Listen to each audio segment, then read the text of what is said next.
Just so everybody's aware, in case you did not see the email, today we are going to end promptly at 3:30. So the fact of the matter is there will be no break, but that's the way it goes. All right, number one, I want to thank all of you on behalf of the boss that last week is the first time this semester that no one's cell phone rang during the presentation. So thank you. Okay. So please turn off your cell phones. Wisdom Wednesday is tomorrow. That'll be Hal Smith from Wild Birds Unlimited. He will present, obviously, about wild birds. And then course evaluations are out there on the desk for the handwritten ones, or you can go online and do them like I would. The expectation is that someone is really desperately trying to get tenure here. So let's give him a really good evaluation. All right, and now it is my pleasure to introduce a man who can tell a Cather from a Catholic, the Grand Inquisitor of History, Dr. Joseph Kicklighter. Thank you. Thank you. Okay. Oh, did you know you? Okay, yeah. He knows. I know that, yes, I think I know the difference. Yes, thank you, thank you. So, you've already heard about the no break, and so you'll get a break next week. So, you just have to wait 7. 2 breaks. Yeah, but not today, nothing. They get nothing. You can break all you want to at 3:30, because I'm moving, and I'm moving hard. Because the subject is so interesting, I think, because the problem of heresies in the High Middle Ages. And of course, heresies mean something very important in medieval society. We are getting organized. And when we get organized, that means that people who don't agree are going to do what? Stand out. And that's what we're going to be dealing with for this 58 minutes. All of these are the basic factors that many of you will clearly know. Remember them from school, I hope. Yes. That's what you paid your tuition for.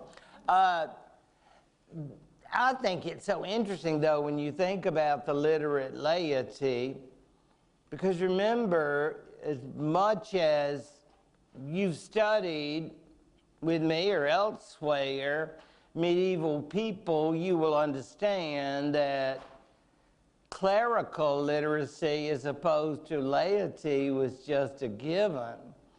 There was little or no reason for the laity to use writing.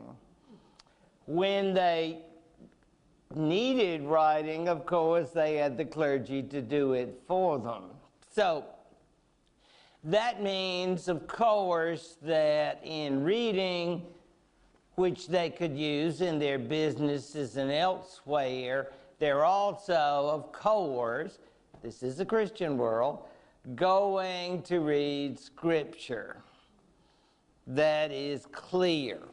And that's what's important to us for the obvious reason that they don't know, as far as Scripture and other church teachings are concerned, about the church fathers and their many ways of interpreting Scripture. In other words, the issue of literalism. And as the church, and that's point number 3, as the church itself becomes more what I would call defined in its self-consciousness, then when you differ, then you are a problem. Because there is not a lot of space in here. That's why I call it Catholic self-consciousness. It's, you know, after the heresies that we talked about early on, Arianism and so forth, there were not as many heresies, at least we don't know about them, until now, I think, lay-led movements, devout Christians, who view fundamental doctrines of Christianity differently. And this is not the same kind of people who are going to debate whether Christ was really a man and was really God. You remember those times? Well, that is, of course, an entirely different set of issues, and hundreds of years before. Now we're going to be dealing with a church that feels very much certain of its own teachings. And for those of us, and I know there are many of you who love dates, I've got one for you that's really, really important. 12:15.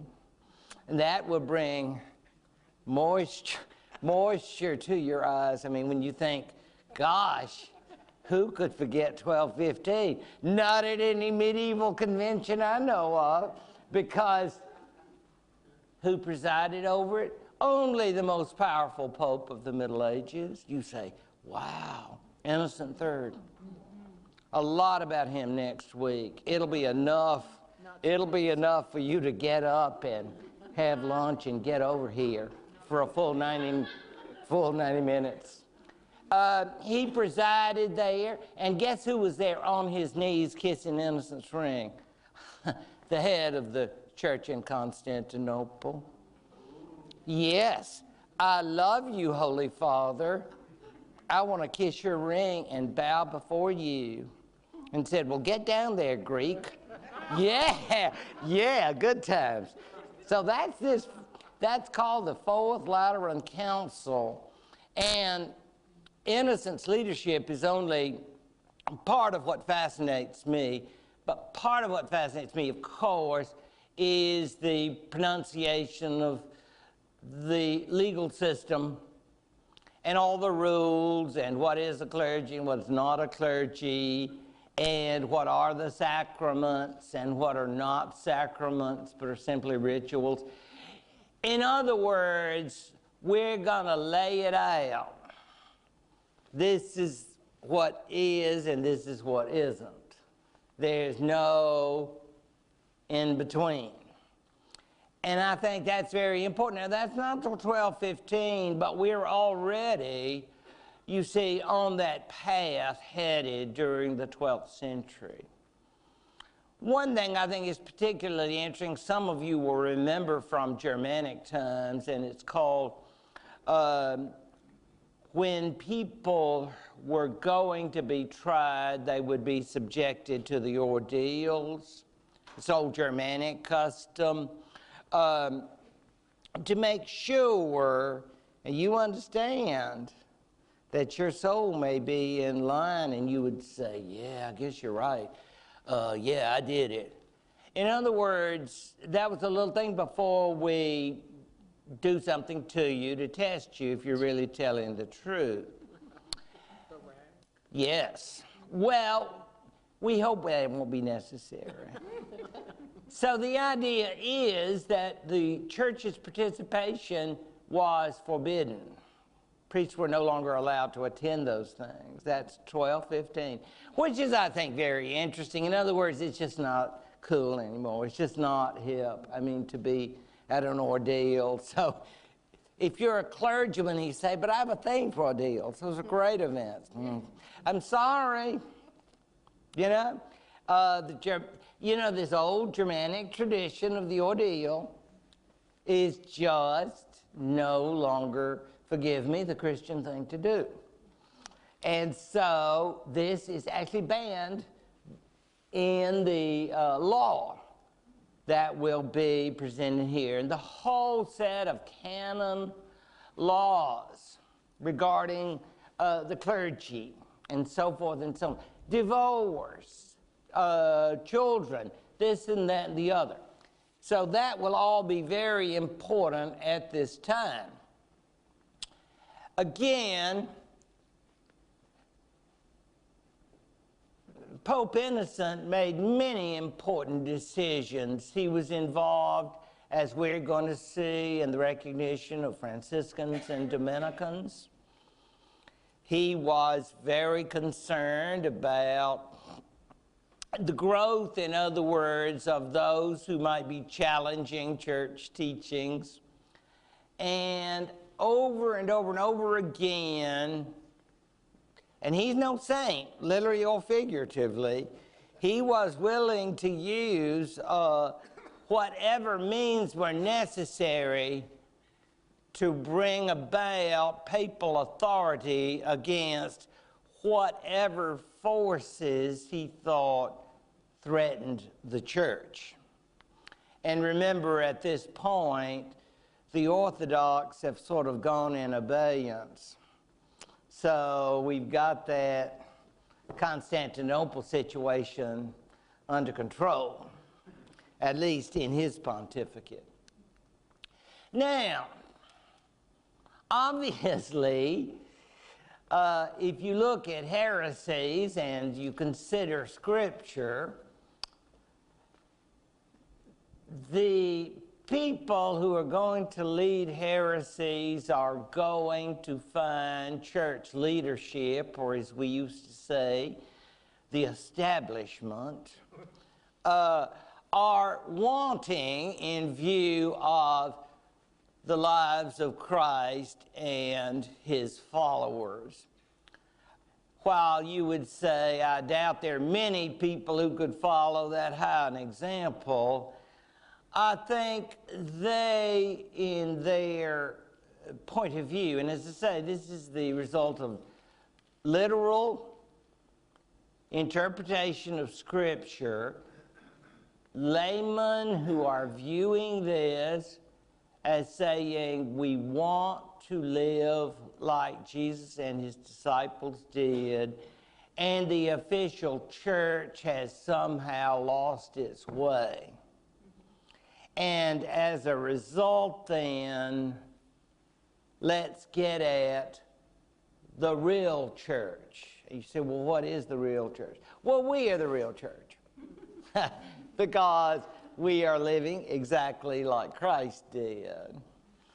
Now, some of this, of course, will come about in Italy itself simply because in towns, cities, big cities, the establishment, like the bishop and the leadership, will seem opposed to the community.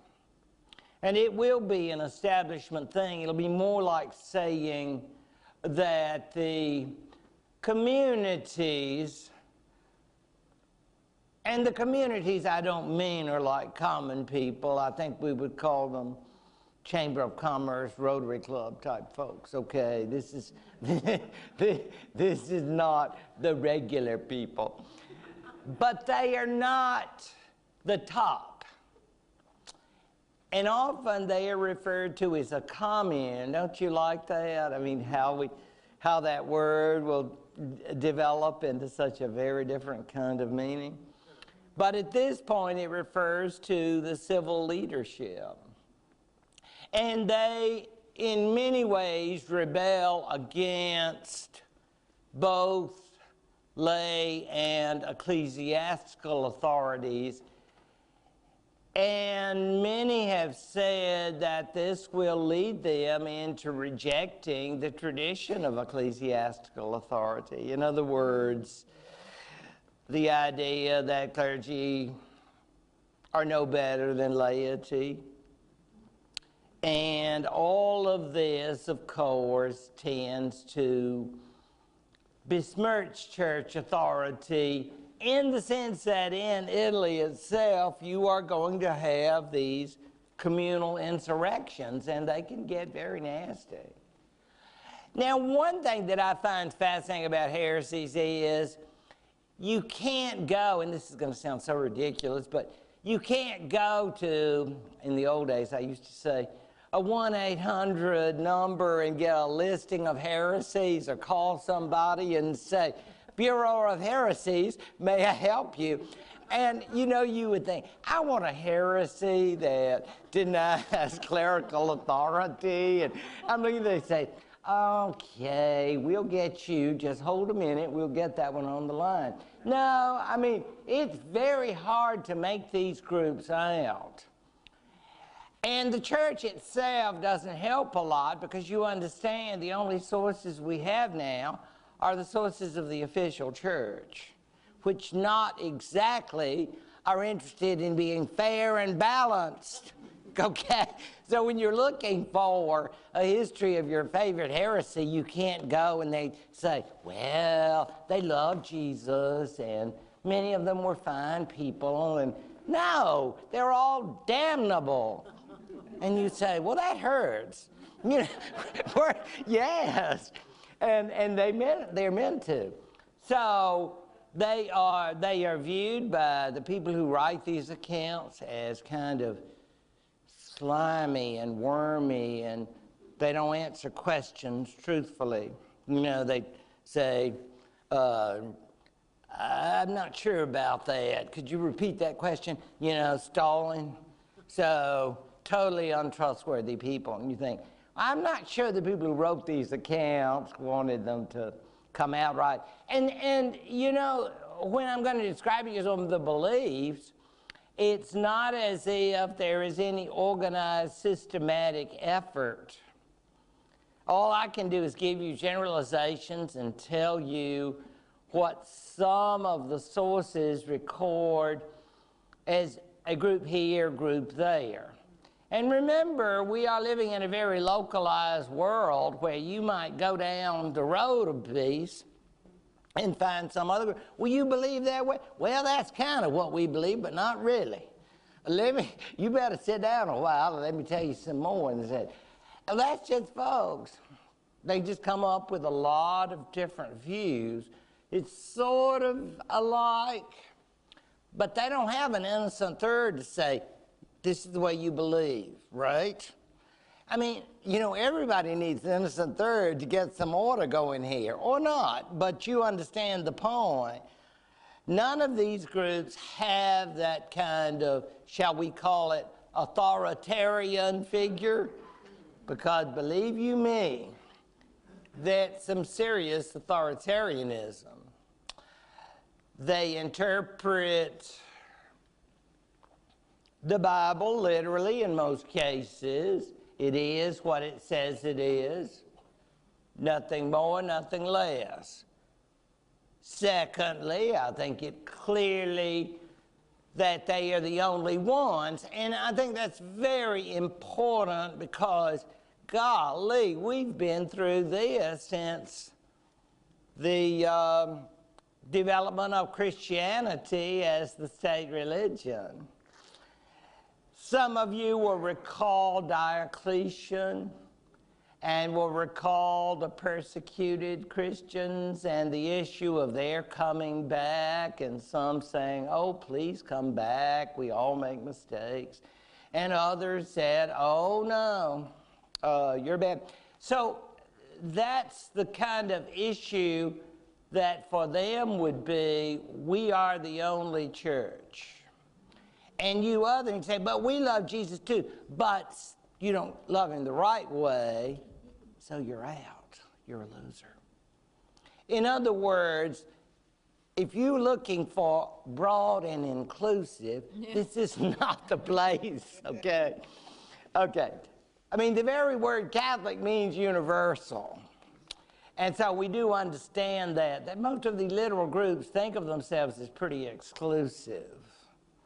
But again, they might not be in touch with a lot of other people. If they could have had some ecumenical heretical meeting, can you imagine all the love that would have been there? Oh, hymn singing and just carrying on, just, oh, joy, joy, joy.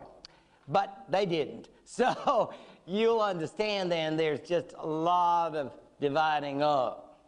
But we understand as the Catholic Church is more organized, they are very well aware about these groups and what they're up to. How could you not be if you are in charge of a community, and many church leaders were, and there are dissidents around? They certainly don't favor monks and nuns, the religious life. They, in fact, I think they consider the state of chastity to be worthless. So they are opposing most, I would say, of the institutions that led to the Catholic Church being so significant to the medieval West. And as for the Pope, the devil incarnate, maybe? Yes, I mean, there's no way to say he meant well. No. They deal in pretty much, there's not much gray here. Lots and lots of black and white. So, again, these are obviously generalizations. And as you would expect, as many of you all recall from the 16th century, you're going to get a lot of pacifism and groups who are totally disconnected with the rest of the world.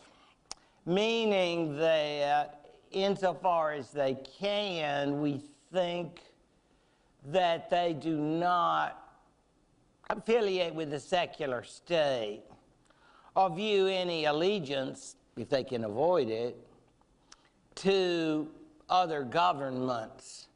And all of this, I emphasize, because of the fact that as the states try to organize themselves, people like that are going to be considered kind of dangerous in their dissidents.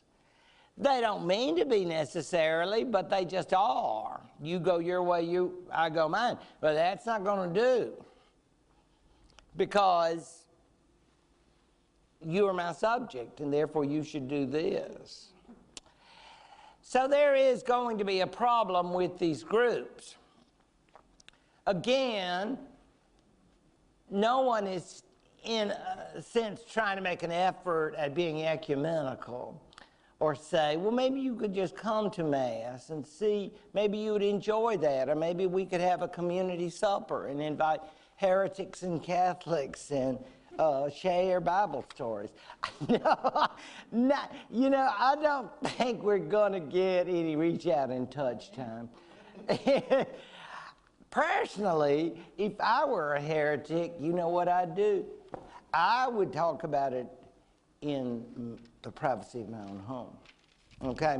I would invite people over and say, hey, y'all want to talk heresy? And we can do it in the old words of the song, behind closed doors, because I don't think this is the kind of thing you would want to say, I'm a heretic and heart it, or, you know, that kind. I just don't think that's the kind of reputation you want to have. People would talk about you. And, I mean, you could sort of go back and forth, but again, I just don't think it's going to work. Particularly when we think of groups like these, the Waldensians. He came from the city of Lyon, and if, as we say in South Georgia, Lions. I know, yes. But he was a man of considerable wealth, had a nice family, the whole bourgeois business, devout Christian. And in the tale of Peter or Pierre, he read the Bible. And many of you will remember in the gospel when it speaks of the young man giving all that he has to follow Christ. Well, he goes home to his wife and children and say, I really love Christ. I read the Bible.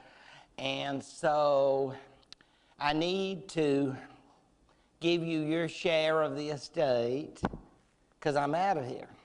Well, I'm sure his wife was surprised. You know, people don't ordinarily do that, you know, stocks, bonds, your portfolio, and all. Yeah, I mean, it's, according to the story, though, you say, you mean he was going to give it up? Well, he kept his part and then gave it all away to the poor. Then he had followers, and you say, so far, so good. As far as the church is concerned, it's fine if you want to, you know, because he was giving all the way to probably Catholic charities. His part, I'm not sure his wife appreciated that. I mean, it's nice to be charitable, but I mean, hey, I mean, got to support the family here and keep up the mortgage payments, whatever it is.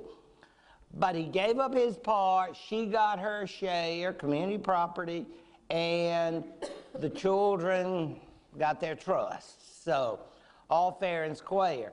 The problem is going to be that after he begins to talk to other people, and other people say, you know, you're right, we believe the same way, that he begins, of course, to turn on the church and say, but you're not, you clergy are not living by the standards of Jesus Christ, and I am. And so he crosses that line from merely being a good Christian layman into heresy. You go then from criticism into denunciation, and it can be a fine line too, believe you me. You get the thought that for a while he may have gone, again, we don't know this, but he could just gone to Mass. Because I think it took some time for him. Meanwhile, he is living a life, I presume, of poverty. I presume of chastity. In other words, he is living a semi-monastic life, and the Waldensians are groups of people who are with him. But again, they did denounce organized Catholicism, and this, of course, makes them enemies. Not only of the church, but of course, as far as the state is concerned, that is to say the lay government, you can't say you can be a heretic and a good citizen at the same time. Your civics books will explain to you very carefully. You need to be Catholic, okay? So this crowd, you are not going to get the good citizenship medal this year. Okay, just understand that. Very interesting. Now, the Albigensians, and I brought up a map that some of you all will recognize, I am sure of that, and beautiful French map to honor this area, because in many ways, sadly, it was because of this heresy and the French response to it that this part of France became more attached to France as a whole. It's, as I say, it's unfortunate it worked that way, but it did. The belief is thought to have been a sort of hodgepodge of Christianity, Manichaeanism, Zoroastrianism. It's like a big religious stew when various concepts of various religions sort of come together. You say, well, it doesn't always make sense. No, it doesn't, but it worked for them, and it worked in a way that seemed to follow from place to place. Some of you were with me first term will remember I mentioned a book that was called The Promised Land of Error, and it spoke of people way over in the south, even I guess it was west of Toulouse, where there were still followers of this Albigensianism in the 14th, even 15th century. I mean, they were just common folk I mean, it spread by rumor and word of mouth that people would stay in touch. But it was a very, very odd belief. And again, you look at these areas and you'll see, there's Carcassonne, see it? And you recognize, some of you have been to these places. There is Toulouse and other, if I may say, lovely places that I enjoyed visiting in the day.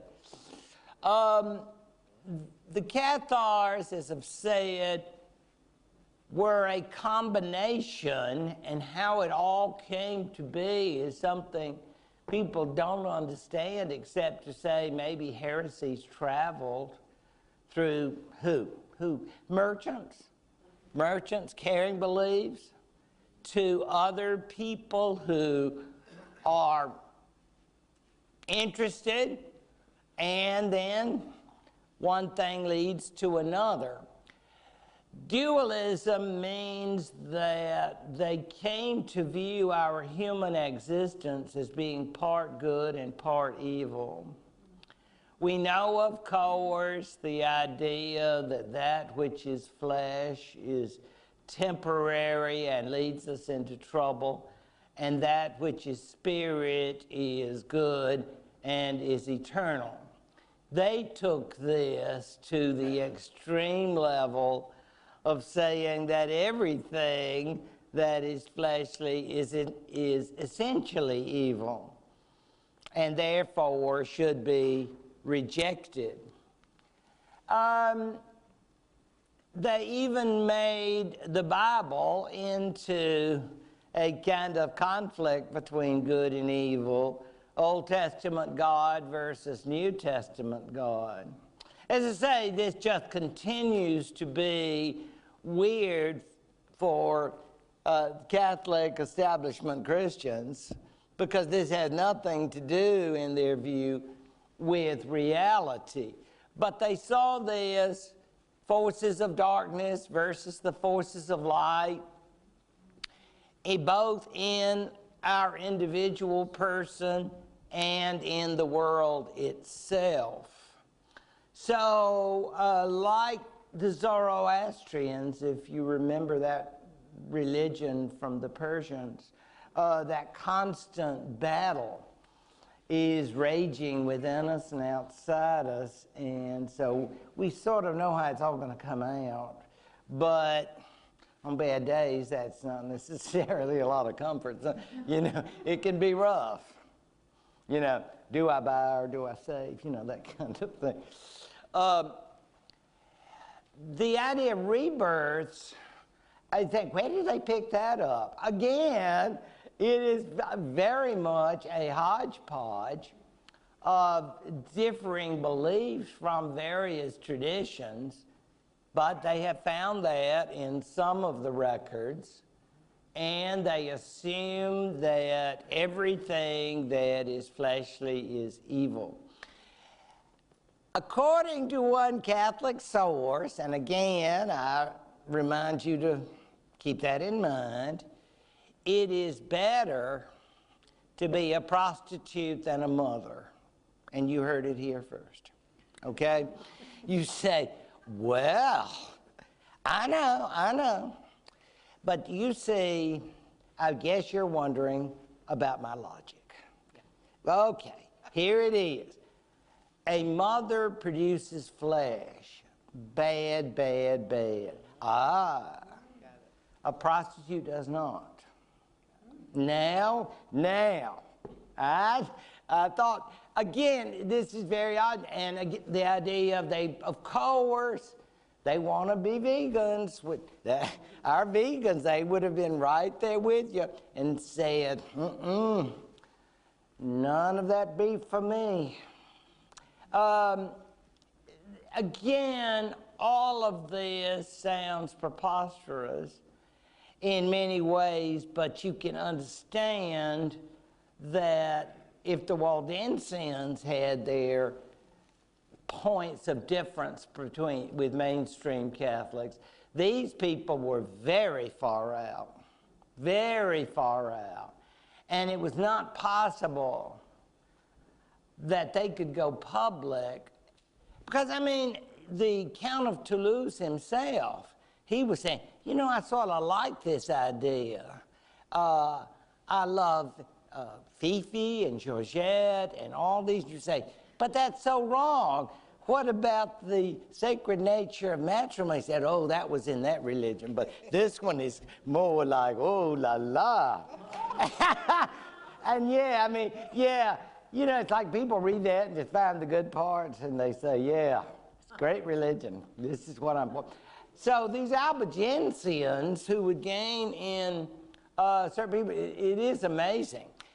The so-called perfects or the perfecti were those who had gone all the way. They renounced everything that is carnal. They're going to diet, a real stringent diet.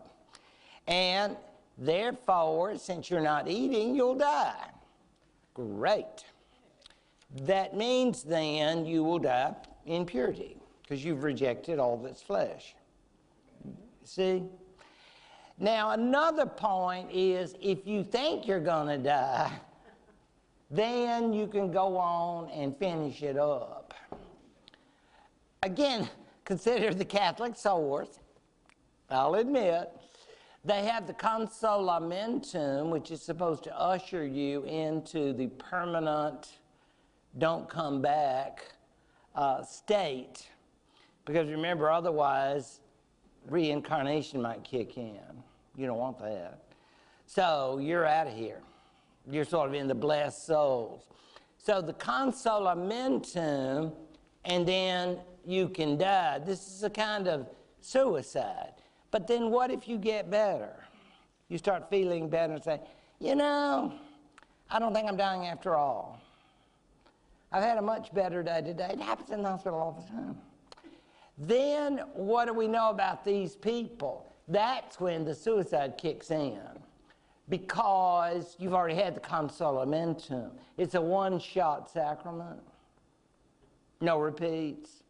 It's not like you could say, oh, well, I didn't know I was going to get better. That wasn't in the contract. No, sorry.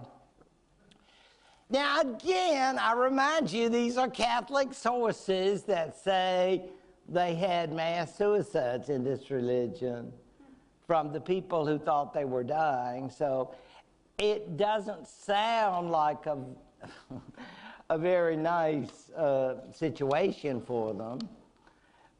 And more was the justification for eliminating them. And of course, who's up for the calling? Pope Innocent III. Yeah. Yes, 1198 to 1216. Magic years. And one of his jobs, he said, these people have got to go. And so he called this Albigensian crusade. Took a long time, didn't it? 09 to 29 before it went on. Much of southern France was destroyed. Many of you know that armies wiped out mixed populated cities, because I'm not sure if Albigensians were out in terms of expressing their real beliefs.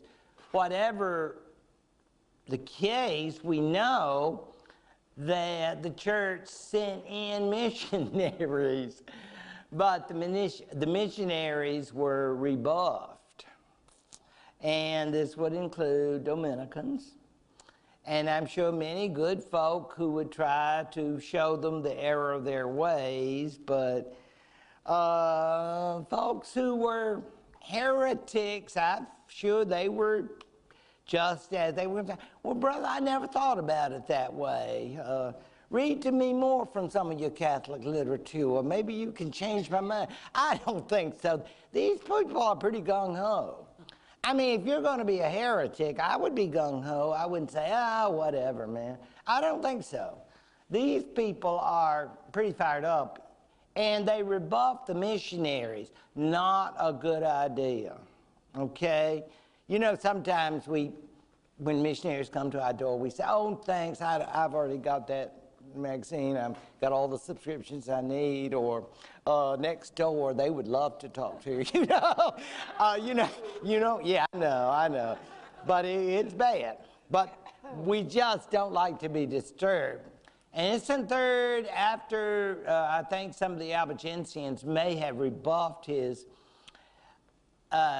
official consultant, said, okay, you had your chance, let's take in the military force. Let the laymen deal with this. And that, of course, we understand would be laymen who were crusaders. Because remember, they are carrying the cross.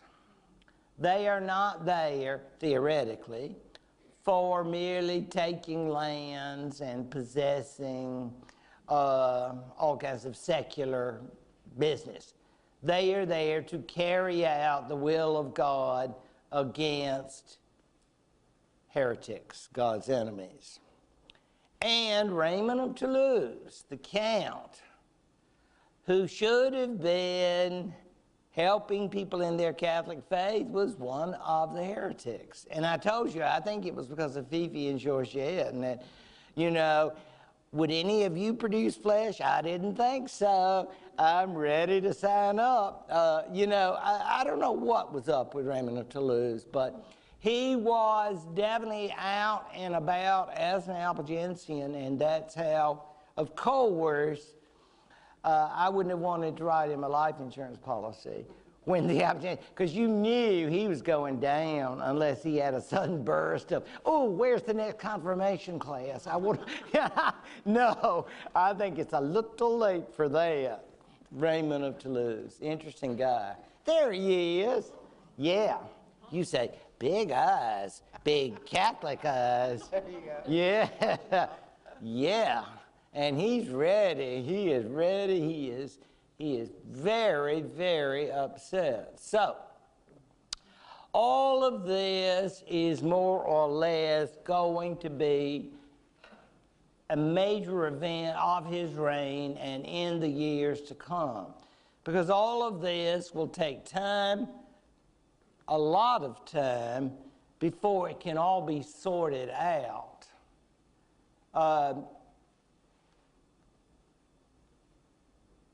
And who is going to run it? Well, it's going to be somebody. If you were at a French history convention and you wanted to talk about various French kings, and somebody said, now, I just love Louis IX. And then you would say, because you were going to show off all your knowledge, you could say, how about Louis VIII? And they would go, wow. Quelle surprise. What? Tell us about Louis VIII. He's not one that everybody will know about. You'll be a crowd pleaser. Yes, you're all tuition at work. Because Louis VIII was the king of France who went south. He went south, and his motives are mixed. But considering his wife is Blanche of Castile, who was actually the granddaughter of Eleanor of Aquitaine, but I don't want to get into family trees. I just want you to understand that Blanche was serious about her religious faith. And she, after the death of Louis, would rear their son. And you're saying, you mean Saint Louis? I certainly do. Louis VIII was the father of Louis IX. So what? Well, he is the great crusader. He is the one who will end up with a short reign, but a very devout reign as far as Catholics fighting Albigensians, shall we say.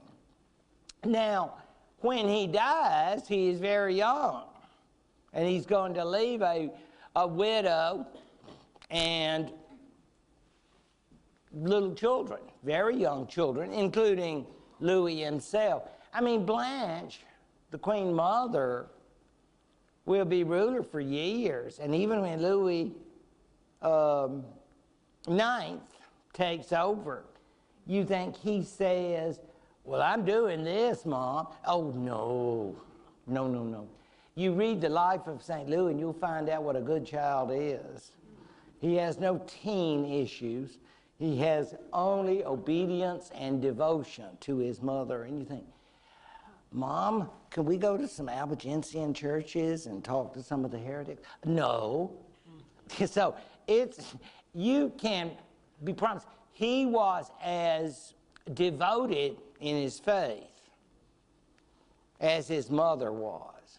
And I'm saying he never slacked or got a rough week, or he became a free thinker, or I want to hang out and meet some pagans. No.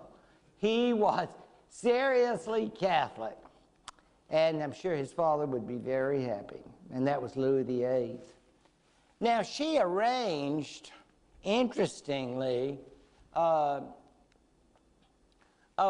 settlement of sorts. And how do we do it? Through all of the bodies and all of the dead and all of the abuse, Carcassonne and elsewhere. How do we do it? Oh, you guessed it, marriage. Yes? Through all the funerals and all the dead people, we can always marry two members of the royal family. So Raymond's daughter will marry Blanche's younger son. That's what we got younger sons for. Son number one, but you get a younger son, and he will marry Raymond's daughter. We assume this was a daughter by the Queen before he went off on his Fifi Georgette bench. And this then will be the way that this will be settled. Alphonse of Poitiers was his name. That would be the son, and he will marry, and they will become the rulers. You say, so what? Well, Alphonse is Louis IX's younger brother. And if you say, gosh, that makes me feel so warm and cozy towards Paris, you're mighty right. Maybe my brother's the King of France, and now I am the Count of Toulouse. You say, gee, I think we're getting so French here. Well, I think that's the idea. Out of all the horrors of the Albigensian Crusade, and thanks to marriages like this, and the death and sacrifice of many people, and you've all heard the story, I'm sure, about how the person told the army, go on and kill them all, God will know his own. Will know that the cities sometimes have mixed populations. But the armies went on and just did away with anybody and everybody. So this is not, no crusade is a pleasant affair. I think we can all agree on that. But we understand that, ironically, it does seem heresies can always be done away with through wars. Because as far as I'm aware, that in some areas in the West, the heresies would continue, but as far as I'm aware, no one of any high rank that we hear about. And part of that comes from fear, and part, I suppose, comes from teaching. And teaching, of course, leads to the segue of the individuals that were the teachers. They are, in some ways, like Benedictine monks, but in some ways different. Friars, little brothers, as they were known, were living lives of poverty, chastity, and presumably obedience, but they were supposed to be able to get out of the monastery. If you think back to Benedictines and other houses, I don't think they're exactly locked up, but they are not so involved in the community. These particular individuals, whether Dominicans or Franciscans, are almost from the beginning thought of as having a role to play in public life. I think that is the major difference. Now, as Catholics will know, Franciscans and Dominicans are very different, so we never want to confuse them. But they are both what we call mendicant orders because they are based on poverty.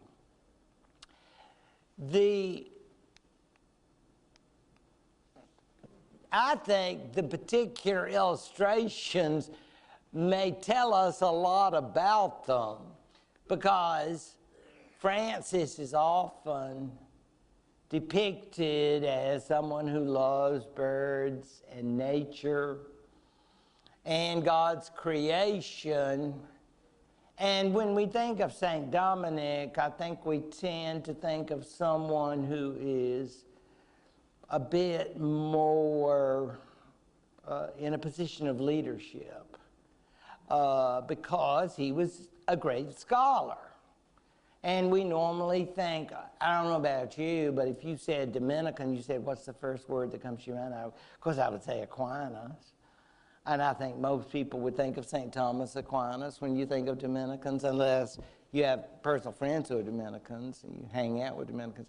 But I personally, I just always think of all of those who be in universities and be scary on orals and committees and ask all those hard questions.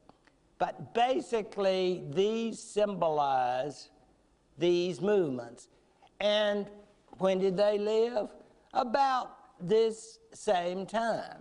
Maybe they were born a bit before, but they were coming into life and into positions of leadership when the world was changing and heresies were growing up. And of course, they will have answers. Some people said Dominicans were Dominicanes, and that is hounds of the Lord, dogs of God. That is, they could nip you if you got out of line. So, I mean, the hounds are lovable. I mean, you know, no offense to dog lovers. I'm just saying. They could be, they want to lick you and love you, but they can smell heresy a mile away. And so you better watch out if you're around the Dominicans. Because Dominicans are the ones who have those PhDs. And they don't mind going to school those extra years. They will go on and on. I want to do more studies. I can't get enough. I'm insatiable. Then be a Dominican. Dominicans believe that knowledge was the greatest weapon against heresy. And they must have had courses in public relations, how to work crowds. Because it was said that they went out into the towns and talked to heretics and went Bible verse for Bible verse with them. Because heretics would sometimes try to convince people that their knowledge of the Bible was greater. And you don't mess with a Dominican when we're talking about the meaning of Scripture. Ooh. So they were having it out right there in the town center. And Dominicans then became a very, very major public relations group, you might say, in the major cities, Italy, France, and elsewhere. It became a larger and larger group. Very importantly for our story. Now, of course, this doesn't mean it's necessarily a happy story, because we think about the Inquisition. The Inquisition, literally the inquiry into individuals who had ideas that were not acceptable to the church. There's a lot of misunderstanding of the Inquisition. Many of us, of course, always go, oh, Ferdinand and Isabella, what great memories. No, this is, that's later. That's later, and it's based on a similar idea, but it comes from the word enquête, basically the inquest. These church representatives, and believe me, they were not your town priest or anything of the sort. These folks were supposed to be theologically top-notch, and individuals who may have been spreading word of ideas that were perhaps suspicious were brought in for a chat. As they say on some of those television shows I like, they were people of interest. Yeah, and going, oh, yeah, you know that when you're one of them of interest, you going down. You better have some good something to say. Say, I don't know anything about any heresy. There must be some terrible misunderstanding. You better hope there will be. It's very odd, but it's true that most people, according to church records, were either acquitted or admitted to what they had done.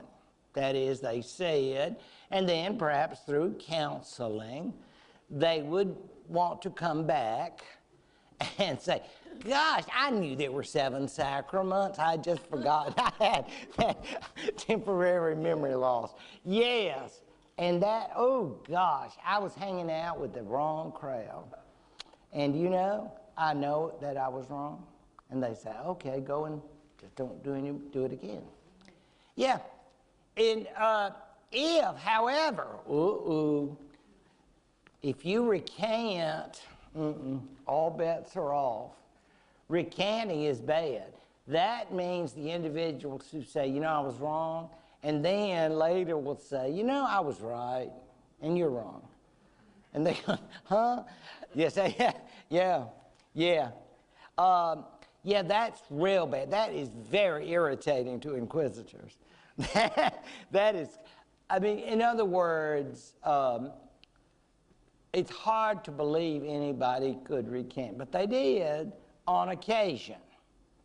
And if you did, or in any way you were found guilty and still claimed you were innocent, then you were turned over to the lay authority. Please understand, the church did not actually carry out these capital punishments or anything like that, because according to church law, that was the responsibility of the laity. Now, obviously, that is the most sensational form of punishment, but there are other kinds of punishments too, like the loss of all property. For example, there's interesting sections of law in which they talk about, oh, these are papal records, which they talk about kings who were slow in carrying out the church's authority. It's kind of like when you get behind on your bills and you get one of those notes and it says, I bet that slipped your mind, but I wish you would remit, yeah. We please remit your payment. We are looking forward to hearing from you. Well, I'm not sure they were that nice, s'il vous plaît, but they would send these kings a reminder, you know, he's been excommunicated, and so, yeah, he needs to be punished, you know, because, so, it was hard sometimes because you know, sometimes they like him or they want to keep him in position, whatever it was. So excommunication or something far more harsh might be the punishment. And they were carried out by the Inquisition. I've always loved this particular painting, and many of you have seen other depictions of Francis and are aware of his great life and how he gave everything, as he thought, in imitation of Christ. Many think that he saved the church by his imitation of Christ, and Giotto's painting illustrates that idea. Finally, and I've got 3 minutes, finally, it is possible, if you're a Franciscan, you too can be a heretic. And you say, no, Francis, I love Francis, he's so great. I know, and we want to keep it that way. But there are some Franciscans, happily a minority, who decided they know better than the Pope. Wrong. Those were called spiritual Franciscans, and they believed Christ and the disciples owned nothing. Really? Well, then how did they pay the bills? Yeah. And so the Pope and other leaders said, you need to follow the majority of the Franciscans. And they were examined. They were told to straighten out and fly right. And they were finally condemned in 1296. And by 1334, they were basically no longer considered part of the Franciscan order. Were they heretics? I'll let you be the judge whether or not they followed the rule too literally. But it was becoming more and more difficult to have any kind of dissenting view by this particular period, and it is 3:30. Thank you very much. I appreciate it. Whew.